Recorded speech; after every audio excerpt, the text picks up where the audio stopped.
Bonjour Olivier. Bonjour Antoine. Je suis extrêmement fier de t'accueillir aujourd'hui. J'ai vu beaucoup de tes vidéos et je vais rappeler, pour ceux qui ne te connaîtraient pas, ton CV. Tu es ancien officier des services secrets français, ex-agent de la DGSE, ce qui s'appelle de temps en temps la CIA française. Ouais, on peut dire ça comme ça, la CIA, mais DGSE Made in France. La DGSE Made in France. Ouais. Tes spécialités, c'est l'espionnage, l'infiltration, la manipulation, la géopolitique et la guerre psychologique. Oui, je valide. Est-ce qu'il y a un lien aujourd'hui entre ton activité et celle dans laquelle je veux t'emmener, qui est le domaine amoureux? Bah écoute, c'est ce qu'on va voir ensemble. On va voir si on va pouvoir dresser des parallèles. Je suis sûr qu'il y en a plein. Avant de démarrer cette interview, j'aimerais vous rappeler que seulement 55% des gens qui suivent mes vidéos sont abonnés à cette chaîne. Si vous voulez que j'ai des invités prestigieux comme Olivier aujourd'hui, s'il vous plaît, abonnez-vous. C'est ce qui donne plus de force à ma chaîne et c'est ce qui fait que je peux avoir des invités de plus en plus prestigieux. Je suis notamment curieux et je pense que beaucoup de gens qui nous regardent aujourd'hui sont aussi curieux de savoir des choses qui sont parfois simples, parfois beaucoup plus compliquées. Dans les choses simples, je mettrais par exemple savoir la vérité dans un couple. Comment savoir si l'autre nous ment? Comment savoir si l'autre nous trompe? Comment faire revenir quelqu'un qui ne veut plus nous parler? Quand on parle de négocier parfois avec des cellules terroristes, ce sont des gens qui n'ont pas forcément envie de parler. Et peut-être qu'il est plus simple ou peut-être moins simple de parler à son ex ou à son partenaire qu'à une cellule terroriste. Ou c'est d'autres choses qui n'ont rien à voir. Ouais, mais alors après, voilà, il y a la vie sentimentale qui est une chose, et puis il y a la vie professionnelle qui est une autre chose. Et donc, moi, personnellement, je suis, je pense, l'exemple personnifié de quelqu'un qui est un as de la manipulation dans le boulot et qui s'est fait manipuler par son ex et qui n'a rien vu venir. Et donc, voilà, c'est les cordonniers les plus mal chaussés parce que dans une relation de cœur, on essaie de jouer la confiance et qu'on n'a pas l'esprit tordu à essayer de détecter quoi que ce soit. On est là, cœur ouvert, et on se fait naturellement confiance. Et donc, dans ce cadre-là, il y a des fois où tu ne vois rien. Et puis même l'espion, il a rien vu venir. Et moi, quand ma fille aussi me dit, tiens, me balance un crack quand elle veut sortir en boîte ou je ne sais quoi, elle va bien mentir et je ne vais rien détecter. Voilà, donc il faut bien avoir conscience de ça. Exactement. Est-ce que ça signifie aussi des fois que quand on part du principe qu'on fait confiance à quelqu'un, on est peut-être moins apte à mettre son esprit critique en marche, à se dire parce que j'aime ma femme, parce que j'aime mon mari, parce que j'aime mon ex, parce que j'aime ma fille, mon fils, mes parents, du coup je ne vais pas déployer cette espèce de distance qui me permettrait d'avoir la vérité. Exactement, c'est exactement, tu l'as très bien dit, c'est exactement ce qui se passe et ce qui s'est passé dans mon cadre à moi. Et donc c'est quand simplement la machine elle se met en marche lorsque tu commences à avoir un doute. Et là tu dis bon, maintenant je veux savoir. Et en renseignement, quand tu recrutes une source humaine, par exemple, tu es en permanence dans le doute. Tu dis, tu commences à travailler avec cette personne, est-ce qu'elle me ment, est-ce qu'elle me manipule, est-ce qu'elle a vraiment accès aux renseignements qu'elle dit avoir? Et donc, tu vas contrôler, et tu fais des checks, tu recoupes son renseignement, tu te donnes un numéro de téléphone en disant, tiens, ça c'est le numéro de téléphone du colonel Mahmoud, proche de Bachar al-Assad. Ok, on va mettre ce numéro de téléphone en interception, et puis on écoute, ben oui, c'est bien un colonel, donc on a contrôlé. Donc on est dans cette posture-là. Alors que... Bon, dans la vie perso, on ne l'est pas forcément. Pas forcément. Mais pas ça en marche. Ouais. Beaucoup de gens me disent que, par exemple, dans une vie, ils ne sont pas forcément très jaloux, et un jour ils tombent sur quelqu'un, sur une personne, et ils ont comme le sentiment qu'il y a quelque chose de faux, qu'il y a quelque chose qui sonne faux. Et les gens ne savent jamais s'ils doivent écouter leur instinct interne, ou si parfois cet instinct peut nous tromper. Est-ce que je suis clair dans la question? Oui. Alors moi, je suis quelqu'un de très instinctif. Il y a des choses que je ressens tellement, mais c'est vrai que je suis instinctif plutôt dans ma vie professionnelle où je vais sentir des choses. Donc il y a une première impression qui souvent est la bonne, mais parfois elle n'est pas bonne, cette première impression. Donc il faut s'en méfier. Simplement, c'est un petit voyant qui s'allume. Il faut l'écouter, je pense. Est-ce qu'on devrait faire plus souvent confiance à son instinct ou est-ce que parfois juste notre instinct nous trompe? Et regarde, alors je te propose qu'on parte dans la partie professionnelle et qu'après on vienne à la partie personnelle. Ouais. Dans la partie professionnelle, des fois, tu peux avoir ton instinct qui te dit « cette personne est peut-être en train de me mentir. Je suis infiltré dans quelque chose et j'ai des doutes sur cette personne. » Est-ce que ça t'est arrivé? Est-ce que c'était vrai ou faux? Est-ce que ton instinct t'a toujours guidé dans les bonnes choses ou pas? Moi, j'ai l'impression que mon instinct, souvent, est assez juste. Voilà. Mais simplement, en termes de probabilité et de pourcentage, il y a un pourcentage d'erreur. C'est-à-dire que, je ne sais pas moi, dans 8 fois sur 10 ou 7 fois sur 10, mon instinct était bon. Et ensuite, mais ce n'est pas suffisant pour garantir une sécurité absolue. Et donc, du coup, parfois, souvent, 3 fois sur 10, je me suis planté. Et donc, c'est important de faire un travail en amont. C'est un travail d'équipe aussi, un renseignement. C'est ça qui est un peu différent aussi par rapport à la vie de cœur et de couple. C'est que là, on est un service, on peut faire des écoutes, on a plein de gens qui travaillent en même temps sur le même dossier. Et ça aide. On a plusieurs esprits critiques qui analysent les choses en même temps que nous. Donc, on devrait faire confiance à son instinct. Si on met un chiffre dessus, 7 fois sur 10. C'est ça. Dire, tiens, mon instinct compte, mais il n'y a pas que ça. Exactement. Je vais essayer de vérifier derrière. Ouais. Et ça tombe très bien pour notre toute première partie. Est-ce qu'il y a, si ça n'existe pas, tu me le dis, comment est-ce qu'on fait pour détecter le mensonge et la trahison? Est-ce qu'il y a des signes précoces qui peuvent alerter qu'une personne n'est pas honnête? Ouais, moi, je ne crois pas à la baguette magique. Voilà, ils clignent les yeux trop souvent. Tu sais, il y a ces transports, ces légendes urbaines, ils regardent à droite, ils regardent à gauche. Oui, voilà, c'est ça. C'est l'hémisphère droit, l'hémisphère gauche. Donc, du coup, il ment, donc il recherche ces choses. Il y a des signaux qui parfois peuvent fonctionner, mais qui parfois ne marchent pas. Donc, moi, c'est pas ma méthode pour détecter le mensonge. Vous savez, à la DGSE, on utilise le détecteur de mensonges, le polygraphe. Je pensais que ça avait été remis en cause. Ce détecteur de mensonges. Non, alors c'est remis en cause. Alors c'est très utilisé par les Canadiens systématiquement, par exemple, et sur les officiers de renseignement eux-mêmes. C'est-à-dire qu'avant de partir en poste extérieur à l'étranger, on les passe en polygraphe et ensuite ils reviennent et on leur pose la question: est-ce que vous avez menti pendant vos 3 ans à l'étranger? Là, vous avez menti une fois au service? Non. Ah, vous mentez. Donc on va un peu voir qu'est-ce que vous avez caché, etc. Donc super dur, quoi. Donc ils le font systématiquement. Donc le polygraphe, c'est une machine, ça détecte des hausses, des changements, du stress, etc. Et donc, le polygraphe en lui-même, ça ne marche pas. Il faut l'opérateur derrière, qui lui est un humain, et sait lire les données de la machine. Et sait faire, trier en disant, là c'est du stress, c'est pas du mensonge, c'est du stress. La personne, elle est pas à l'aise parce qu'elle a des capteurs, etc. On sent qu'on va questionner sa sincérité. Donc, naturellement, personne n'est vraiment à l'aise quand on passe au polygraphe. Donc c'est très important de détecter, de savoir relire ces signaux qui sont Donc pas le polygraphe fonctionne. En tout cas, fonctionne souvent. Quand on a un bon opérateur, le polygraphe, pareil, ça donne une bonne indication.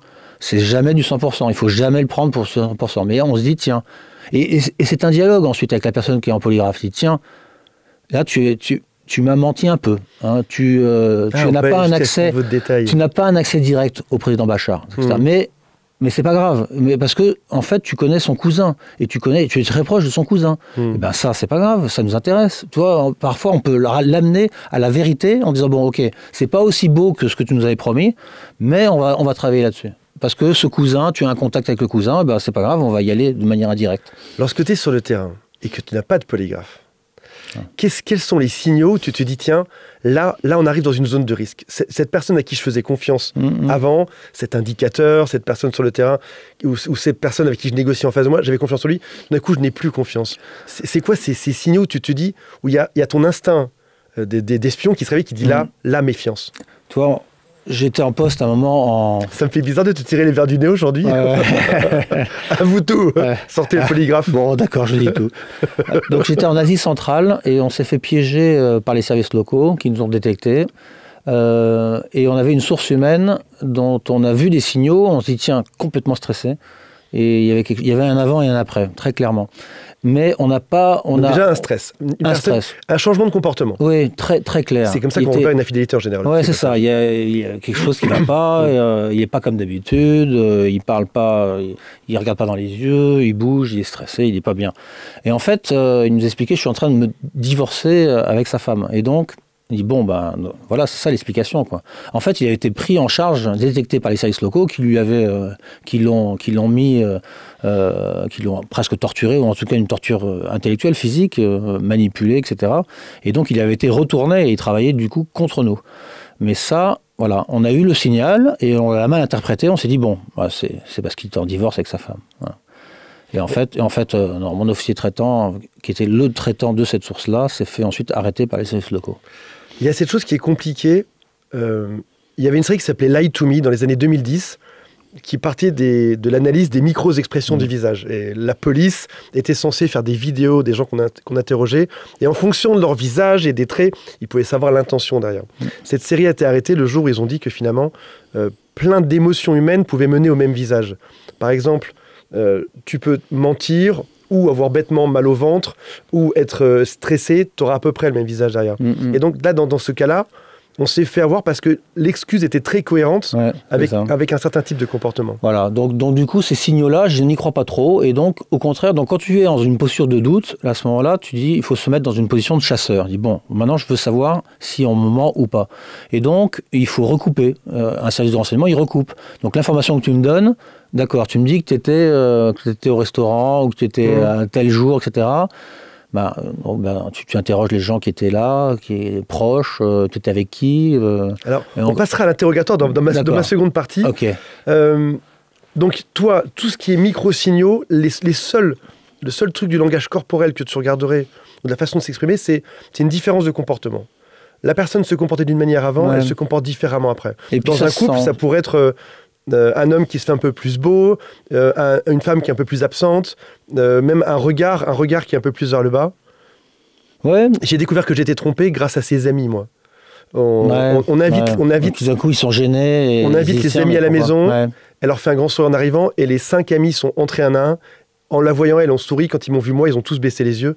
Et je savais que j'étais cocu le jour-là. Ok. Je l'ai su. Je l'ai su comme ça. En micro-signaux, on garde juste un stress ou une façon différente de se comporter. Est-ce que les traîtres peuvent utiliser des diversions comme par exemple silence, humour, évitement on dit que chez les manipulateurs, il y a toujours cette contre-accusation. Par exemple, sur leur téléphone, il y a quelque chose qui pop avec un numéro inconnu ou une personne inconnue. Tu leur demandes qui c'est, et plutôt que de te montrer et de t'expliquer, ils vont te le retourner contre toi. Qu'on te le retourne contre toi. C'est toi qui es trop jaloux, c'est toi le problème. Tu m'espionnes, je vais porter plainte contre toi. Donc c'est retourner, faire un silence, s'énerver ou l'humour. Est-ce que tu observais ça aussi ? Oui, alors après, pour nous en espionnage, quand on veut mentir et manipuler, il y a beaucoup de préparation en amont. Donc on prépare. Vous êtes préparé à manipuler et à mentir ? Oui, c'est-à-dire qu'on va préparer, on a des prétextes de présence, on a des réponses à tout, et qu'on a préparé en avance. Parce que le menteur, alors il y a des gens qui mentent merveilleusement bien et qui ont tout de suite réponse à tout le temps, extraordinaire. Mais c'est difficile ça. Et donc du coup, il faut se dire, il faut penser quelles vont être les questions qui vont m'être posées. Il faut toujours avoir prévu ça en avance et avoir une réponse toute faite, quoi. Par exemple, tu vas prendre des photos dans une zone militaire sensible et s'il y a un gardien qui arrive et dit « Qu'est-ce que vous faites là ?» Tu vas pas dire je suis DGSE, je viens faire mon boulot d'espion, quoi. Donc, non. Tu as déjà préparé à l'avance. Donc je sais qu'il y a une pharmacie qui est à côté et donc j'ai pris mon ordonnance pour de la ventoline. Regardez la ordonnance, voilà, je vais à la pharmacie. Ah bon, ok, passé. Et la catastrophe, c'est de ne pas avoir une réponse tout de suite parce que tu es surpris. Et là, tu balbuties et tu dis rien et tu cherches, tu mens. Voilà. Donc le menteur, il a déjà bien préparé en amont et il a réponse à tout, il a préparé ses réponses. Un bon menteur a déjà préparé toutes ses réponses. Un mauvais menteur va s'énerver, rigoler, faire un silence ou te retourner la chose contre toi. Oui, ou être désarçonné par la question et être en mode je réfléchis, qu'est-ce que je dois dire ? Parce qu'il est en contrôle, parce qu'il sait qu'il y a des choses qu'il ne peut pas dire. Et là, ça montre des signaux forts quand même. On dit qu'un bon mensonge a 90% de vérité. C'est ça. C'est toujours ça ? Ah, c'est toujours ça. Tu vois, quand tu montes une légende, quand tu te crées un double de couverture, pour être bien dans cette légende, qui est complètement un mensonge complet, tu reprends plein de choses de ta vie. Donc ta légende, il est né au même endroit que toi, tu as fait des études au même endroit, tu connais les mêmes villes, tu connais le boulanger où tu vas. Donc évidemment, il faut mettre beaucoup de vrai pour pouvoir recracher du faux. Est-ce que les menteurs finissent toujours par se trahir ? On dit la vérité finit toujours par se savoir. Est-ce que c'est quelque chose de vrai ou est-ce que tu peux affirmer l'inverse aujourd'hui ? En tout cas, en espionnage, souvent, les gens sur le long terme font souvent, ça se termine mal, quoi. Tu te fais arrêter. Si t'es en activité pendant 10-20 ans, souvent, à un moment, ça tombe, quoi. Après, il y a des grandes histoires d'espionnage où les gens ont toujours résisté. Mais tu vois, les transfuges de l'histoire, les agents doubles, parce que tout d'un coup, les services, ils sont recrutés à l'intérieur d'eux-mêmes, des sources qui leur disent attention, vous avez un Américain qui a été recruté, donc on le cherche. Wow. Bref, donc il y a plein de mensonges et de contre-mensonges et de contre-manipulations et de gens infiltrés chez l'un et chez l'autre, qui fait que en général, ça tient jamais très donc, très longtemps. Donc t'intéresse que ton mensonge soit quand même limité dans le temps, en fait. Ouais, parce que tu te fais prendre. Quand t'es adultère, quand t'es une relation entre quoi, t'as intérêt à faire gaffe parce que ça dure pas trop longtemps pour pas te faire prendre. Ça, si tu multiplies les incartades, logiquement, à un moment, ça va foirer. Tu vas te faire prendre. Pour cette première partie, j'ai une dernière question. Comment faire, on parlait de l'intuition tout à l'heure et du ressenti, comment faire la différence entre une intuition qui pourrait être vraie, 7 chances sur 10 ou 8 chances sur 10, et de la paranoïa? Et je vais te citer quelque chose qui arrive à beaucoup de mes clients. Une femme, prenons un exemple concret. Une femme me dit, je me fais toujours tromper. Et admettons qu'elle se soit fait tromper les 10 fois d'avant, dans ces 10 couples d'avant. Elle arrive dans le 11e couple. Elle va dire, je me fais toujours tromper. Et elle sera tellement paranoïaque de ça qu'elle va induire la chose que cette personne finira par la tromper. Comment est-ce qu'on fait pour ne pas devenir paranoïaque sur le terrain? Pour pas se dire, je vais me faire découvrir, cette personne ment, je suis sûr qu'il se passe quelque chose, etc. Comment est-ce qu'on arrive à retrouver une forme de lucidité? Ouais, c'est compliqué. Alors, en espionnage, on dit un peu de paranoïa, c'est très bien. C'est sain, parce qu'on est aux aguets, on essaie toujours de voir quels sont les signaux, etc., les problèmes, donc c'est bien. Mais trop de paranoïa devient catastrophique. Il y a eu, par exemple, à la CIA, un responsable du contre-espionnage russe qui était atrocement paranoïaque et qui a fait que le renseignement, la CIA, à l'époque, a été très mauvaise sur les Russes parce qu'ils voyaient des manipulations partout. Et donc, ils disaient stop, on fait pas cette opération. Lui, c'est un faux transfuge, c'est un faux. Alors que les gens il y avait des vrais transfuges qui voulaient vraiment travailler avec les Américains, donner du vrai renseignement. On leur a fermé la porte parce que ce type-là était devenu trop paranoïaque. Donc, il y a vraiment ces gros problèmes-là. Un peu de paranoïa et trop, c'est bloquant. Donc, comment est-ce qu'on sort de cette quadrature? Ça, il faut bien recruter ses agents. Ça reste un juste milieu, j'ai l'impression, en fait. Ce que tu prônes là-dedans, c'est un juste milieu, c'est être un petit peu... Savoir que l'intuition, c'est 7 fois sur 10, c'est bon, que la paranoïa, il faut avoir un tout petit peu, mais pas trop. Pour avoir quelque chose d'équilibré. Tout est dans la raison et dans le raisonnement ensuite. Donc on peut avoir l'instinct, on peut être un peu parano, mais ensuite il faut retomber les pieds sur terre et puis essayer de trouver des faits et se dire et se rassurer parfois. Bon, ok, non là il me trompe pas, j'ai peur, j'ai été trompé 9 fois, j'ai l'impression que ça va recommencer, mais là j'ai fait mener une petite enquête. Alors, il faut que je me rassure. On va parler d'interrogatoire et de sincérité. Tu as parlé d'une anecdote avec Truman Capote où il y a eu un interrogatoire pendant des heures où il a fait boire la personne pour obtenir la vérité derrière. Truman Capote était un écrivain américain très connu, puis un journaliste. Et donc il interviewait Marlon Brando, qui était la grande star de l'époque, et qui se fermait toujours comme une huître, et les interviews de Marlon Brando n'avaient aucun intérêt. Et donc il se pointe sans magnétophone, sans rien. De toute façon, il est hypermnésique, donc il se rappelle de tout. Donc il n'y a pas besoin de noter. Et il arrive avec une bouteille de vodka dans la chambre d'hôtel de Brando, et puis donc il le fait boire, c'est sympa, ils sont détendus comme là, toi. Tu pourrais très bien me balancer des trucs et me retirer tous mes secrets. Mais le truc de Truman Capote, et que j'ai fait pas mal dans mon métier aussi, c'est je commence par parler de moi, et je donne des choses sincères, de ma vie à moi. Je parle de moi, et le type en face se détend. Alors c'est bien, il parle de soi, il se donne beaucoup d'intime, et ensuite il commence à se taire, et puis à poser une petite question, et naturellement, la personne en face va donner beaucoup plus, va se livrer, va donner beaucoup plus que ce qu'il voudrait. Et d'ailleurs, Truman Capote se livre beaucoup, ramène de l'alcool ou de la vodka pour détendre la chose. C'est ça. Brando finit par tout donner. Ouais, donc c'est très bon, je pense, que pour mener un interrogatoire intime, peut-être, voilà, détourner l'attention, pas du tout dans une suspicion, mais au contraire dans chercher la détente, un moment sympa, on parle de soi, etc. Ah tiens, c'est intéressant, on se livre, et ensuite, et toi et là, on peut commencer à attaquer. Et là, tu commences à poser des questions. Est-ce qu'on pourrait dire que c'est déjà une forme de bon indicateur, une personne qui ne peut pas ou ne sait pas se livrer ou qui ne veut pas se livrer? C'est quelqu'un qui a une blessure, c'est quelqu'un qui a une souffrance, c'est quelqu'un qui veut cacher quelque chose. Donc oui, c'est un indicateur de ça. Alors après, c'est pas forcément, ça repose pas sur soi-même. Il y a peut-être une blessure qui ne nous concerne pas, ou pas au premier chef.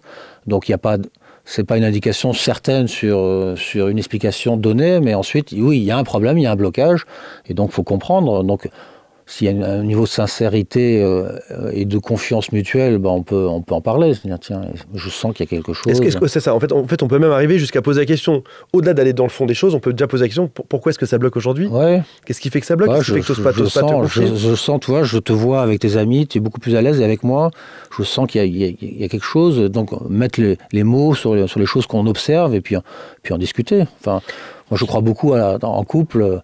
Moins le travail et plus la confiance, les relations honnêtes et puis le dialogue. Je crois beaucoup à ça. J'ai une histoire qui est récurrente que j'ai très souvent en coaching. Ce sont des femmes qui m'appellent et qui me disent mon mari ou mon copain ou mon ex ne parle pas, il n'arrive pas à se livrer. Ce sont des gens qui déjà, je pense à la base, des hommes, je fais des généralités mais on n'est pas très loin de la vérité.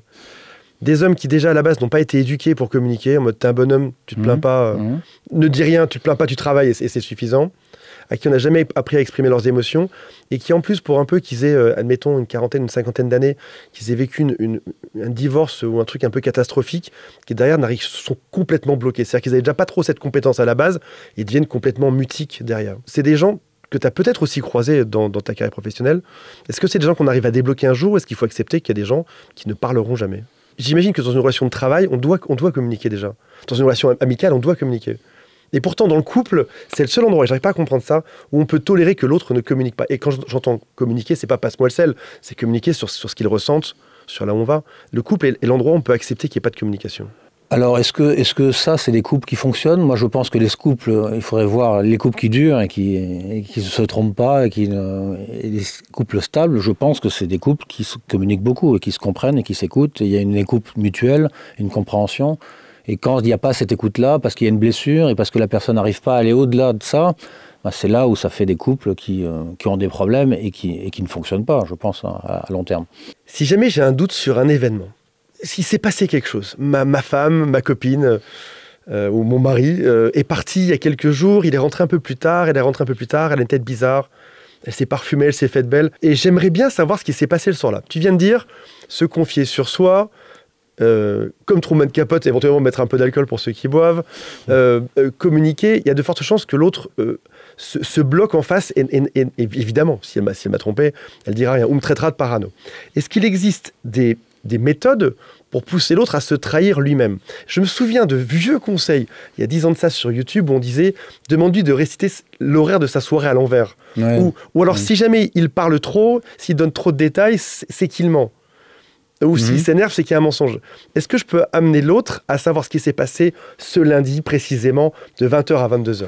Alors après, ça va se transformer en interrogatoire, et si ça se voit trop, c'est contre-productif. On bloque, tu me fais... Et puis là, il va avoir des postures de menteur en disant « tu me mens, tu me fais pas confiance, ce truc, ces questions, etc. » Donc il faut être plus subtil que ça. Alors, et pas comment est-ce que je peux savoir ce qui s'est passé de 20h à 22h? Alors tu vois, par exemple... nous, si c'est possible, tu peux me le dire aussi. Hein. Ouais. Ça, il faut se mettre en posture de chasseur et poser des pièges. Alors, en exemple espionnage, par exemple, on avait une source humaine qui nous disait qu'elle était membre d'un service de renseignement, membre d'un groupe terroriste. Et en regardant le dossier de source, je regarde, ça tient pas la route, j'ai l'impression qu'il nous manipule depuis très longtemps, j'y crois pas.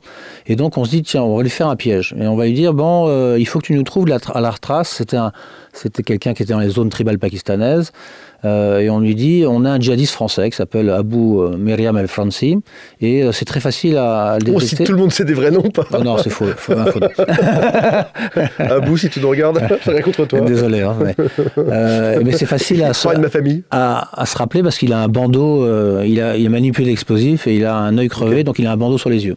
Et donc, essaie de nous trouver sa trace, où est-ce qu'il est. Et la source, elle revient au bout de 2 mois. Ça y est, j'ai trouvé, il est à Miramsha, dans le village de Miramsha, zone tribale, nord-Waziristan, etc. Évidemment, le type n'existait pas. Abou Meriam El-Fransi, c'est un faux. Donc là, évidemment, on a fait un piège, ça a marché. On voit, la source nous balade et nous ment depuis le début. Et on l'a viré. On l'a éliminé. On l'a viré, on a arrêté de la payer. Le problème avec Abou, il n'existe plus. Voilà. Donc ce genre de piège, c'est pas mal. C'est-à-dire qu'on pose une question. S'il y a un problème dans l'emploi du temps de 11h à minuit, normalement, on était en restaurant dans un endroit, Et il y a cette heure-là qui bloque et qui pose problème, quoi. Donc, tu peux semer un piège, tu t'envoies à l'heure et voir si l'autre raccroche dessus ou pas. Voilà, c'est ça. Ou parce que tu sais, par exemple, que le restaurant, il ferme à 11h, quoi. Et pourtant, tu restes jusqu'à minuit, etc. Mais tu sais, mais le restaurant, il ferme à minuit. Tu n'irais pas sur réciter en arrière tout son béton, ça ne marchera jamais. Non, mais c'est vrai que j'ai entendu cette technique-là, faire réciter en arrière, mais tu te rends compte, la personne, elle ne va pas se plier au jeu. Elle dit, mais qu'est-ce que tu veux, je ne veux pas ton mari, ta femme ne fera pas ça. Ouais. J'ai ouvert la porte, je suis revenu en arrière du trottoir, etc. J'ai ouvert ma voiture et je suis arrivé, l'autre, j'arrive pas à aller en arrière. Est-ce qu'une personne qui ment donne trop ou pas assez de détails? Est-ce que cette autre rumeur s'avère être vraie? Est-ce que c'est quelque chose qu'on vous apprend à la DGSE? Non, on n'a pas théorisé ça, mais c'est vrai que un menteur a tendance à avoir plein d'explications, à parler pour se rassurer et donner plein de détails, effectivement. Ça peut être une indication. Mais ça, j'y crois moins, mais ça, l'instinct, le piège fonctionne très bien. Le piège fonctionne très bien. Ton mari te dit, tiens, si j'étais là-bas, tu me dis, tiens, c'est marrant, je t'ai vu là-bas dans une autre rue à telle heure, il va te dire oui. Oui, voilà, c'est ça, par exemple. Alors qu'en fait, il était pas dans la rue là. Ah, tu étais là? Oui, j'étais là parce que... On voit beaucoup à la télévision, dans les interrogatoires, donc dans les vieux films français, tu as le grand spot face à l'autre, le témoin qui est interrogé, qui tremblote, etc.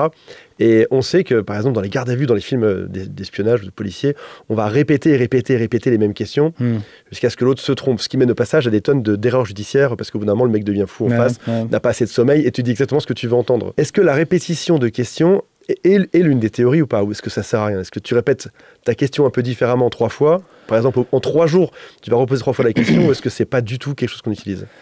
Non, mais en tout cas, en interrogatoire, si tu es pris et tu as des interrogatoires, oui, ça va être la technique. C'est-à-dire bon cop, bad cop, privation de sommeil, stress, et on te fait réciter à chaque fois ton truc parce que si tu as la légende, et on va voir ensuite tes incohérences, et on te fait répéter 10 fois, mais tu te rends compte, voilà, tu es dans un contexte quand même très professionnel d'interrogatoire, avec 2 interrogateurs, avec les lumières, situation de stress, froid, machin, tu vas pas faire ça en couple. Tu vas faire ça à Jean-Michel, ton mari de 60 ans, ça marche pas. Et tu fais venir un copain qui a une sale gueule, etc., qui pose des questions, et on va savoir maintenant ce que tu as dans le ventre, ce que tu nous caches.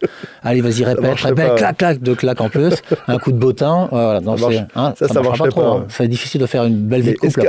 Est-ce qu'à moindre échelle, j'imagine la scène, est-ce qu'à moindre échelle, on peut imaginer que Martine pose 2 fois de suite la même question à son mari en 3 jours de différence, à Jean-Michel, pour savoir ce qu'il a vraiment fait ce lundi? Ça c'est mieux, ça c'est plus subtil, effectivement. Se dire, tiens, la répétition, je peux pas le faire 10 questions dans la même minute parce que ça fait interrogatoire de police, mais la même question, je retiens la réponse et je refais sur une période où on se dit, dans cet horaire-là, si s'est passé quelque chose, c'est là-dedans. Et ben donc je pose une question et 3 jours après, je repose un peu le même truc et je vois si la réponse est la même ou pas. Et ça c'est un bon piège, ça peut fonctionner.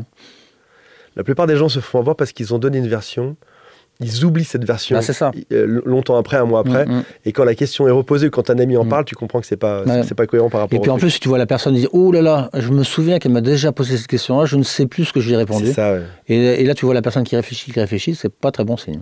Tout à fait. On dit aussi que la mémoire est molle, c'est-à-dire qu'en gros, dans un autre domaine, par exemple, un psychologue peut te rappeler ton enfance pendant des séances et des séances sur 5 ou 10 ans. Et tout d'un coup, il y a quelque chose qui s'appelle la réécriture mentale, c'est que tu réécris ton enfance, en fait. À force de la réimaginer, tu vas réécrire autre chose. Moi, ça m'est arrivé, au bout de 10 ans de thérapie. J'en parle à mes sœurs, je dis, vous vous rendez compte quand même ce qu'on a vécu quand on était jeunes. Mes sœurs avaient une autre histoire qui n'avait rien à voir avec la mienne. Tu avais inventé quelque chose. Je réalise qu'au bout de 10 ans d'interrogatoire sur mon enfance, sur le rôle de ma mère, de mon père, etc., l'histoire avait totalement changé par rapport à la réalité. Est-ce qu'on peut aussi imaginer que finalement, la mémoire ne soit pas si figé que ça? Je me rappelle par exemple du 11 septembre où tout d'un coup les gens étaient persuadés d'avoir vu certaines choses et d'autres pas du tout. C'est-à-dire qu'au milieu de Manhattan, dans quelque chose qui est assez factuel, hein, t'as une tour qui tombe, des millions de personnes avaient vu au bout de quelques mois des choses qui étaient complètement différentes. C'est ce qu'on peut aussi voir dans des vols à main armée, dans des banques, où tout d'un coup les 5 témoins, au bout de quelques semaines, ont des souvenirs qui sont totalement différents. Est-ce qu'on considère ça? Ma question est très longue. Est-ce qu'on considère ça, la DGSE, que ta mémoire est molle? C'est-à-dire que tu peux ne pas être un menteur, mais juste quelqu'un qui, au bout d'un moment, vient réécrire sur quelque chose qui est assez mou, quoi. Il y a parfois des menteurs qui deviennent très difficiles à détecter, même par polygraphe, etc., parce qu'ils se sont tellement répétés l'histoire qu'effectivement, ils y croient dur comme fer, quoi, pratiquement. Où il y a une petite conscience, dans le fin fond de leur conscience, qui disent, je sais que c'est faux, mais de toute façon, c'est l'histoire que je me raconte depuis 5 ans, donc elle devient vraie, et elle devient de plus en plus indétectable, effectivement. Donc ça, c'est des choses, des phénomènes, quand des gens qui vivent une vie de légende sur 10 ans, ils vivent sur un mensonge qui est toujours le même depuis 10 ans, et ils y croient dur comme fer, comme l'adversaire, cette histoire de type de faux médecin qui ensuite assassine sa famille parce que tout d'un coup on va découvrir son mensonge qu'il a menti pendant 20 ans. C'est des gens qui ont vécu dans leur mensonge tellement bien et tellement longtemps que c'est indétectable parce qu'ils sont complètement convaincus à l'intérieur d'eux-mêmes que finalement leur fausse vie est vraie, presque vraie. Un homme, quelque chose qui n'arrive quasiment jamais m'appelle et me dit Antoine, je pense que ta copine va voir ailleurs. Et je lui dis est-ce que tu as les preuves, etc. Il me dit je les ai vus ensemble, très proches, je les ai vus se prendre par la main. Je les ai vus se diriger vers c'est un hôtel ou une chambre, je sais plus. Et je dis mais donc tu penses qu'il l'a fait? Mais il dit j'étais pas dans la chambre avec eux en fait. Au moment où ils ont fermé la porte, j'étais pas avec eux. Il y a que eux deux qui savent, il y a que eux deux qui sauront la version de ça en fait. Et tu auras beau avoir des certitudes ou pas dessus, personne n'en saura jamais rien par eux deux. Et il y a quelque chose de compliqué avec la vérité, c'est que finalement, elle peut être cantonnée seulement à 2 personnes, et c'est vrai que pas grand monde, à part la personne qui te trompe finalement, et l'autre, ne le savent sur Terre. Ouais, puis on dit souvent qu'un secret, il cesse d'être un secret dès qu'il y en a deux qui le savent. Parce que s'il y en a qu'un, il n'y a pas de problème, le secret sera toujours préservé. À partir du moment où il y a 2, et là, il n'y a plus de secret, parce que le deuxième, peut-être qu'il va parler, quoi. Et donc, moins il y en a qui savent, c'est sûr. 2, c'est déjà mieux que 3, 4, 10 ou 20. Quoi. Moins on a à le savoir, mieux c'est. Toujours. L'art de l'influence, je sais que c'est un sujet qui te passionne.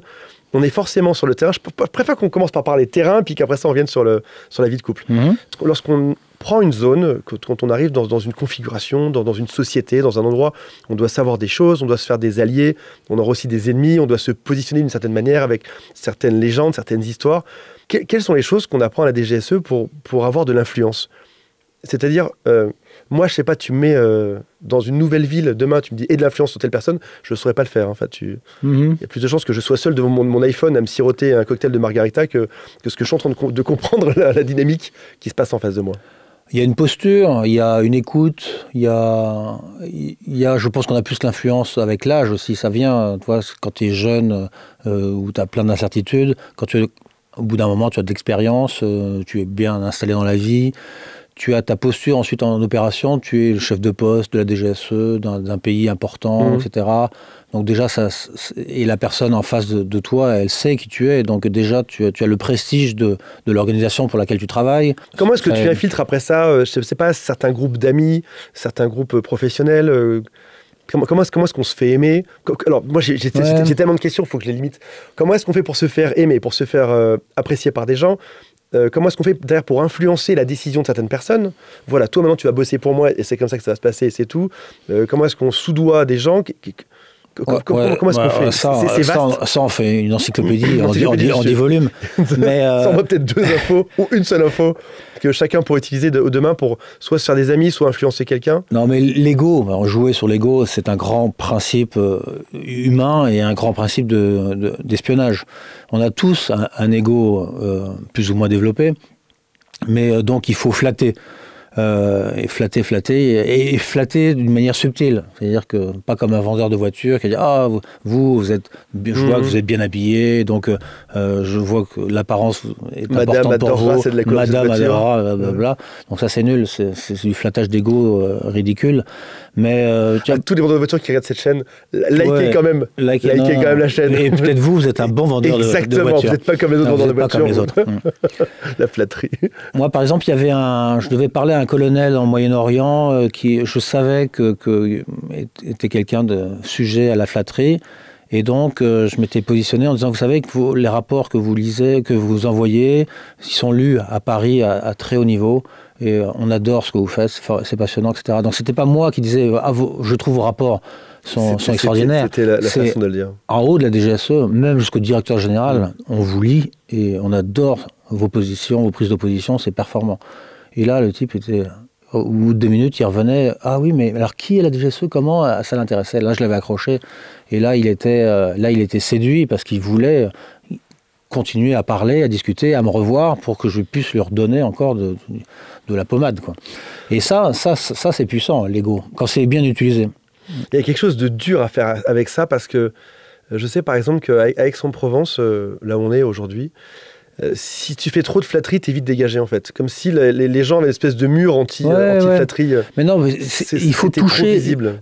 En termes de séduction, si tu fais un espion qui veut séduire une femme ou un conjoint, etc., il fait un travail d'environnement. Il va regarder les réseaux sociaux. Il va regarder, tiens, cette personne-là, elle a réussi telle chose il y a 3 ans. Tel diplôme, tel succès, tel voyage. Ouais, c'est ça. Et là, tu dis, j'ai vu que tu avais fait ça. Et elle a plutôt dire, t'as une aisance, t'as un très beau regard. C'est du flanc et c'est insupportable ou c'est agaçant. Alors que si c'est sur quelque chose de vrai, sur quelque chose qu'elle a fait vraiment, etc. Ça, c'était formidable et c'est quelque chose qui me tient à cœur parce que elle a eu beaucoup d'énergie et personne l'a tellement remarqué. Mais ça, tu as détecté ça et tu dis et ça, tu mets ça en avant et là, tu flattes dans le bon sens et là, tu séduis et là, tu convaincs. Pas de flatterie inutile. Et pas de flatterie inutile, plutôt quelque chose de très ciblé. Très ciblé, et tu as recherché, tu as regardé, tiens, ça, elle a fait quelque chose de très très bien, on n'en a pas reparlé, et je vais mettre ça en avant parce que c'est une vraie réussite. S'intéresser vraiment à l'autre était probablement aussi une des manières de mieux infiltrer un groupe, ou de séduire quelqu'un, ou d'obtenir des informations de quelqu'un. S'intéresser à quelqu'un, c'est s'intéresser avec conviction. On dit que les gens adorent parler d'eux-mêmes et poser les vraies questions, avoir l'air fasciné par ce que l'autre te répond. Et tu peux quasiment faire que parler l'autre de lui-même, qu'il aura passé la meilleure soirée de sa vie, sans même se rendre compte qu'en fait, on parle que de lui. Non, ça c'est surtout quand je travaillais sous Légende, où on n'a pas trop envie que les gens nous posent des questions sur nous. Et donc, très rapidement, on pose des questions sur les autres, on les fait parler. Et ça marche aussi très bien, parce que les gens adorent tout le temps, on aime parler de soi. Et donc, ça, c'est très efficace. Tu fais parler la personne sur elle, et tu dis, et un petit peu pour toi, de toi, pour pas que ça fasse louche, mais ensuite, poser des questions sur la personne, en général, c'est aussi très efficace, c'est naturel. Petite question détente et philosophique. Est-ce que, en tant qu'ancien espion, tu crois encore à la vérité et est-ce qu'il y a une vérité absolue, ou est-ce que finalement on ne prend pas que des bribes de choses partielles pour en dire quelque chose? Je pense que le métier d'espion, on le voit souvent aussi d'une manière négative, en disant c'est un manipulateur, un menteur. Mais moi, je crois beaucoup à la vérité, à la réalité, à la confiance dans ce métier. Et au contraire, le métier d'espion, c'est de découvrir le secret, de cacher et découvrir la vérité. Et donc, ensuite, on transmet aux autorités, et au président de la République, des vrais renseignements et la vérité qu'on a recoupée.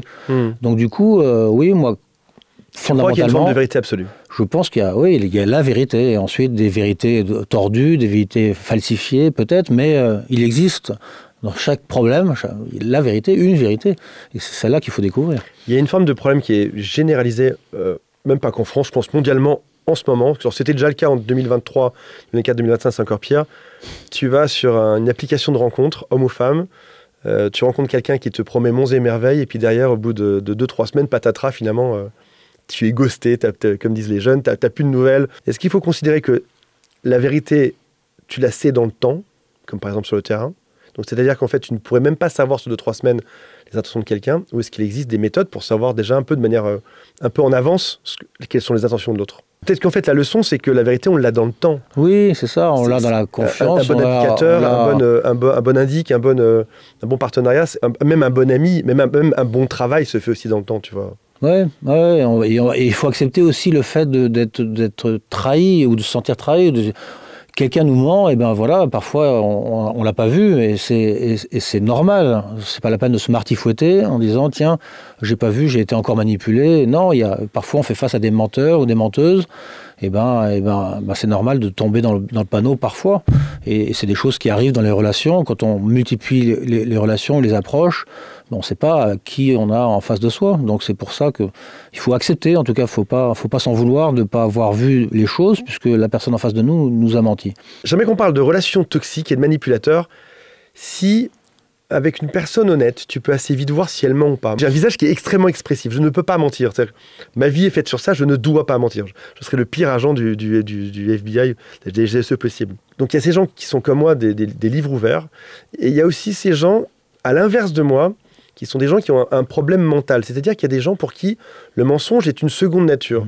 Et que ce soit volontaire ou involontaire. On parle parfois de personnes manipulatrices, de pervers narcissiques, ça peut être des psychopathes, c'est-à-dire c'est des gens pour qui, dans leur psyché, il y a quelque chose de flou déjà à la base, qui arriveront à s'auto-convaincre de choses.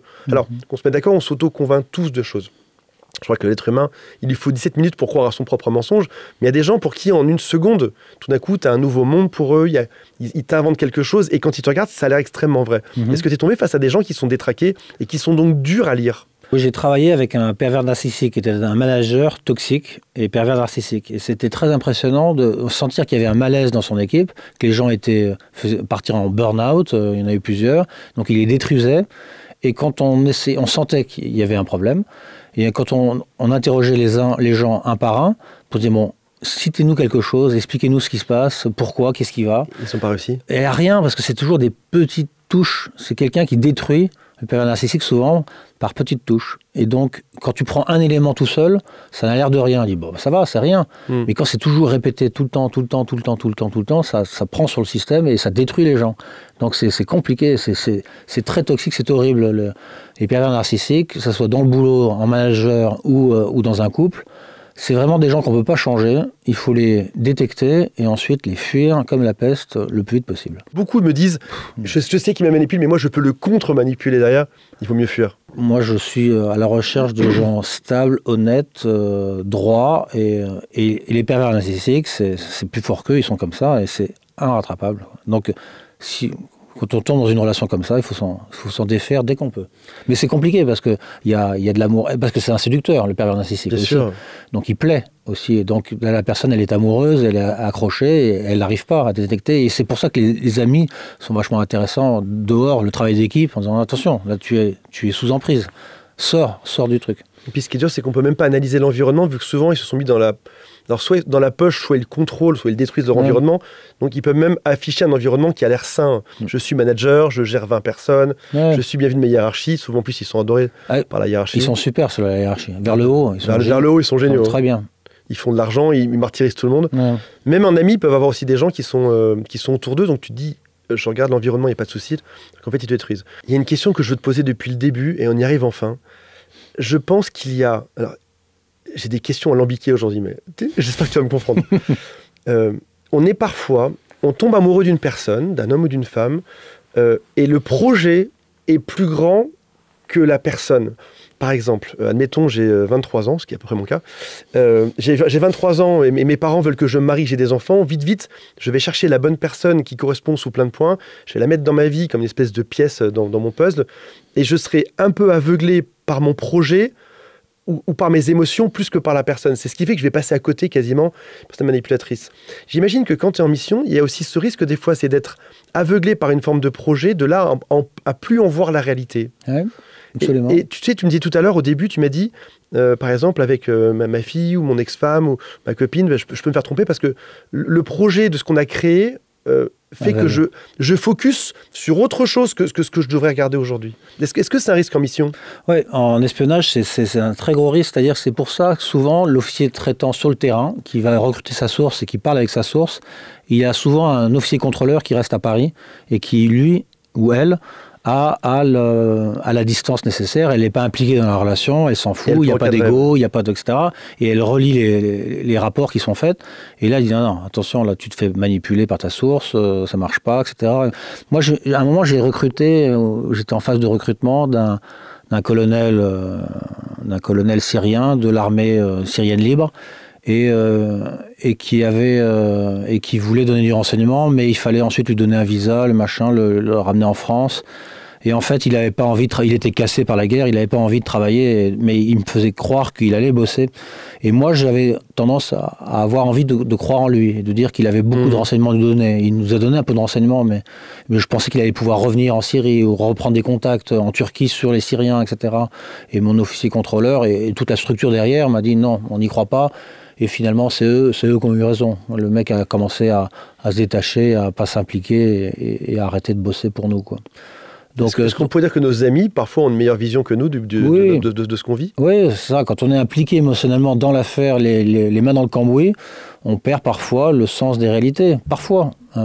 Et donc, c'est toujours bien d'avoir un œil extérieur. C'est pour ça qu'on a souvent des amis, on aime bien parler. C'est bien d'avoir un ami qui nous comprend et pour dire, tiens, voilà, j'ai ça, j'ai lu ça comme ça, est-ce que j'ai raison? Non, tu vois. J'ai été souvent aveuglé par par amour, ou parce que tout d'un coup, c'était plus seulement moi et cette femme, c'était qui je devenais. Je devenais, je sais pas, le mari, la famille recomposée, une maison familiale, tu vois, je devenais autre chose. Oui, une belle image, un beau papier cadeau. Et je sublimais, c'est ça, sublimais l'image plutôt que de voir qu'en réalité, comme si mon esprit voyait un grand truc plutôt que de voir qu'au quotidien, la relation était infernale. Et je m'accrochais plus à un rêve, et je pense qu'on est manipulable au moment où on s'accroche plus à un rêve qu'à une forme de réalité. Et je pense que l'autre peut totalement t'y conduire en plus. Ouais. On dit qu'un manipulateur va souvent te rappeler le rêve et l'objectif, un peu comme un manager va te rappeler, voici là où on sera dans 2 ans, on a réussi ta mission, etc. Qui pourrait être un prétexte pour te martyriser au quotidien parce qu'il y a cet objectif qui est plus grand. Comme un chef de guerre pourrait te dire, viens, on va envahir ce pays car il nous oppresse aujourd'hui, à tort ou à raison au passage. Ouais, et du coup, être aveuglé par un objectif, par le paquet. Après, il y a une autre... est extrêmement dangereux à mon sens. Il y a, je crois, le phénomène de cristallisation. Je crois que c'est Stendhal qui disait ça. Il y a un morceau de bois qui est rugueux, qui est moche, etc., filandreux, etc., et qui a été enrobé de cristal de sel, et donc qui est magnifique. Mais on voit, par transparence, un petit peu, on voit le bout de bois. Mais avec la cristallisation de l'amour, le paquet est trop beau, on y croit, c'est beau, il est brillant, il est enrobé de sel, etc. Et c'est magique. Donc ça c'est une image qui est forte et qui existe. On croit à un projet, on croit à un papier cadeau trop beau et on ouvre le papier cadeau et finalement c'est très médiocre ou c'est pas du tout à la hauteur. Et c'est là en cela que les amis sont intéressants, je pense, parce que ils voient pas la cristallisation, ils voient pas le papier cadeau, ils voient la vraie personne. Je pense que tu te fais un peu embarquer par tes sentiments et ton enthousiasme. La réalité est peut-être moins belle que... Ou des parents peuvent être aussi, parfois, quand la relation avec les parents sont bonnes et sincères et fortes, c'est pas mal de se redescendre sur terre. Mais c'est difficile. Hein. La personne qui est amoureuse et qui voir son papier cadeau, elle veut pas envoyer, elle veut pas qu'on remette en question son rêve. Et donc c'est difficile d'écouter à ce moment-là. Jamais qu'on parle d'isolement et de perte de repères, est-ce qu'un espion isole sa cible ? Est-ce que tu as intérêt à la mettre de côté pour pas qu'elle ait ces fameux repères de l'extérieur? Un narcissique fait ça en tout cas. Voilà, c'est ça. Il va t'isoler de ta cible. Attention, je ne veux pas dépeindre le métier d'espion qui aide le gouvernement, qui fait que le gouvernement s'en sort. Bien sûr. Le pays s'en sort grâce aux espions. Est-ce que ça fait partie d'une des techniques? En tout cas, il y a un moment... Cet indique qu'on va l'isoler un peu de son clan, par exemple. En tout cas, je ne pense pas qu'on va, sur le long terme, l'isoler pour l'affaiblir. Mais en tout cas, de toute façon, à un moment donné, pour lui proposer la botte, il va falloir qu'on l'isole et qu'il n'y ait pas d'oreille indiscrète à un moment. Et donc, du coup, il faut trouver le bon moment où on va pouvoir l'attaquer de front. Parce qu'on a fait tout le travail d'environnement, on sait sur quel levier on va jouer, etc. Et donc, il y a un moment où, il y a un moment où il est dans sa chambre d'hôtel, il a fini son repas, à 11h il monte, et on a pris la chambre d'à côté, et on va taper à la porte, et là on est seul, et donc là on l'isole pour pouvoir... D'accord, mais on l'isole pas socialement. Mais pas socialement, ça c'est trop long et c'est pas forcément efficace. Dans le cadre d'espionnage en tout cas. Est-ce que créer des liens pour un espion, c'est devenir manipulable ? Dans tous les films de James Bond, il tombe toujours amoureux de la mauvaise personne, de cette femme sublime qui est la fille du méchant, etc. Oui, bien sûr. Et je reviens sur mon exemple de colonel syrien de l'armée syrienne libre. C'est pas que je l'aimais trop, mais j'avais trop envie que ça marche. Et donc je me suis fait... j'ai vu le paquet trop beau. Et donc, en situation d'amour, ça, quand on aime trop, on porte le flanc à toute manipulation parce que voilà, on est aveuglé, on est impliqué, on veut que ça marche, on veut que ça soit beau, et on se ment à soi-même parfois. Et donc on est en situation vulnérable, forcément. Donc la confiance peut devenir un piège. Si on met sa confiance dans la mauvaise personne, là c'est terrible. C'est pour ça qu'il faut bien choisir. Ouais. Et s'éloigner de quelqu'un qu'on a repéré comme toxique et pervers narcissique. Parce que évidemment, on va se mettre ensuite dans une situation où on va être vulnérable forcément parce qu'on y met son cœur, on y met sa confiance, on y met sa vérité, on y met son âme. Un ami un peu paranoïaque qui disait « la confiance n'exclut pas le contrôle ». Ouais, c'est ce qu'on dit souvent dans l'armée, etc. C'est une formule en porte-pièce, mais qui est vraie aussi. Hein. Est-ce qu'un espion a le droit de tomber amoureux ? Non, normalement non. On n'aime pas du tout, dans les services français, en fait, recruter par le sexe, où c'est interdit. On le vit. Alors, il y a eu des cas où ça s'est arrivé, mais c'est très mal perçu et on a l'impression que qui contrôle qui. Voilà, est-ce que c'est la source ou c'est l'officier traitant qui couche enfin, bref, on le fait pas. Les Russes le font, les Chinois le font, c'est efficace. Il y a parfois, moi j'avais une source femme assez jolie. Et en plus, pour nos couvertures, on se faisait on s'envoyait des SMS un peu presque coquins, quoi. Mmh. Et donc du coup, le service, il y a pas mal de gens qui se disent, lui, il couche avec sa source, c'est sûr, etc. Donc non, ça peut arriver, mais c'est très mal perçu, et puis c'est un monde de confiance, même je te dis, c'est beaucoup de manipulation, mais on ne ment pas à son service, on ne doit pas mentir à son service. Et donc il faut être transparent dessus. Il faut être transparent. Donc il n'y a pas un moment donné où tu sors de l'eau, tu enlèves ta combinaison pour nager, tu es en smoking en dessous, tu arrives à la terrasse du bar. Non, ça pas tellement. Bar, non, il y a Anna de Armas, je ne peux pas le dire, qui t'attend en robe de soirée. Ouais, ça c'est du James Bond, c'est pas la réalité. Le physique compte, les atouts, s'apprêter. Oui, ça fait partie de la séduction. Hein. Ça fait partie de la séduction. On va pas être dégueulasse, mal habillé, etc. Ça fait partie. L'espion, il doit convaincre, il doit séduire, et donc il doit faire attention à sa personne, quand même. Donner une bonne image, bonne hygiène est un critère important pour. Oui. Les gens... Alors, on a plusieurs personnes. On a des introvertis, des extravertis, etc. Et d'ailleurs, c'est pas mal de dire, tiens, on a tel type de profil, c'est un introverti, on va lui mettre en face un introverti, par exemple. On va voir dans notre caisse à outils qui on a. Qui en est d'extraverti. Et on va mettre quelqu'un qui est en miroir, qui est censé... Ça va bien matcher entre eux parce qu'ils ils ont les mêmes capacités, les mêmes qualités. J'ai un confrère, il y a quelques mois de ça, qui disait dans une vidéo, il appelle ça le test du doigt dans le café. Et il dit, tu fais confiance à quelqu'un pour qui pourrait prendre son doigt dans du café, le touiller, tu le bourrais quand même. Il dit, c'est ça l'intimité, que ce soit amicale ou amoureux, il faut que tu aies un degré de propreté. Si jamais, je sais pas, tu croises, quelqu'un qui te repousserait un peu, il pourrait pas mettre son doigt dans ton café, tu le bourrais pas derrière. Et il dit, c'est à peu près ça le critère. Enfin, moi, ma femme commence à touiller le café avec son doigt, j'ai pas envie de boire son café. Je pourrais le faire, hein, et la source qui commence. À ce confrère, ça marche pas. Un mec en plus. Alors une femme, ça passe, mais un mec qui vient touiller avec son doigt mon café. Si je touille ton café, tu irais pas le boire. Ah non, okay. C'est dégueulasse, je le pose. Qu'est-ce que tu fais avec mon café? On nous dit en coulisses que. Qu'est-ce que c'est cette affaire? Il y aurait pas de... C'est qui ce copain? Il a touillé ton café avec son doigt ce matin. Oh. Non, j'ai pas confiance en lui. Est-ce que tu es formé à repérer les failles émotionnelles? Tu m'as dit tout à l'heure, par exemple, si c'est un introverti, on va lui mettre quelqu'un d'extraverti. Si c'est un homme, on va lui mettre une femme, tu vois. Je sais pas. Est-ce que vous êtes habitué, vous êtes formé à ça ou pas? Tiens, telle faille, c'est sa mère, c'est son père, c'est son ego, c'est ceci, cela. Mais quand on veut recruter une source, on fait ce qu'on appelle son environnement. Et qu'est-ce qu'on fait dans son environnement? On cherche à fond une faille, quoi. Le faille, c'est un levier de recrutement. Une faille, quelqu'un qui ment, quelqu'un qui a des écartades conjugales, évidemment, ça c'est une faille. Tout ce qui n'est pas assumé. Tout ce qui n'est pas assumé.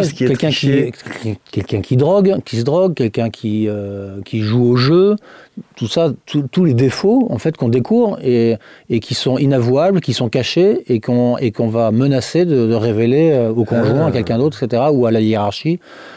Voilà, et c'est comme ça qu'on recrute aussi quelqu'un, un membre des services de renseignement adverses, c'est qu'il a commencé à donner des petites infos, des petits trucs, et là tu dis, bah ouais, il travaille pour nous depuis 2 ans, et puis ensuite la personne veut s'arrêter, mais attends, on va dire ça à tes chefs. On va dire à tes chefs que tu nous as donné du mais c'est affreux. Mais j'ai rien dit. Je vous ai donné 2-3 trucs, vous m'avez donné un petit rapport, je t'ai fait ça par amitié, etc. C'est affreux. Voilà.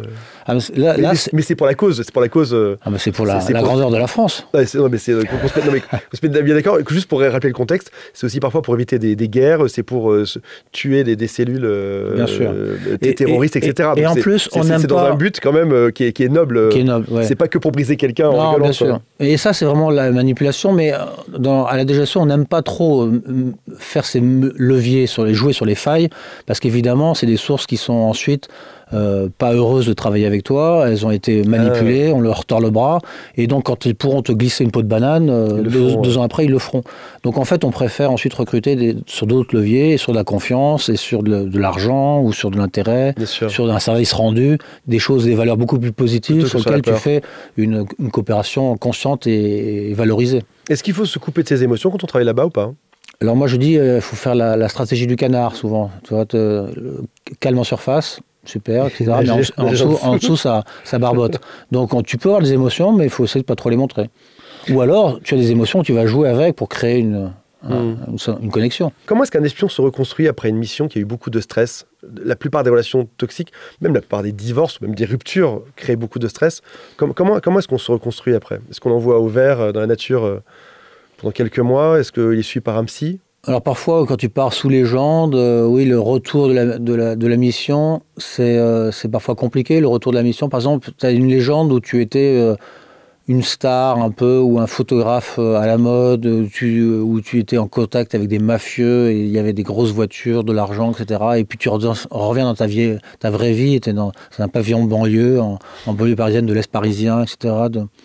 Donc effectivement, tu as un retour sur la réalité parfois qui peut être compliqué, qu'on ne gère pas forcément, simplement on sait que ça peut exister. Alors moi, mon personnage de légende, il était moins bien que mon vrai moi. Donc je retrouvais mon vrai moi avec plaisir. Toute dernière question. Est-ce que tu penses que, pour toi qui as vécu dans des mondes de mensonges et de stress finalement, c'est des stress quotidiens, c'est même des stress, tu t'en parles avec beaucoup de calme aujourd'hui, moi, je serais décédé sur place au moment où l'avion atterrit, que j'ai une mission. Déjà, je décède tout court, sans même l'aide de personne. Hein. Tu as vécu beaucoup de stress.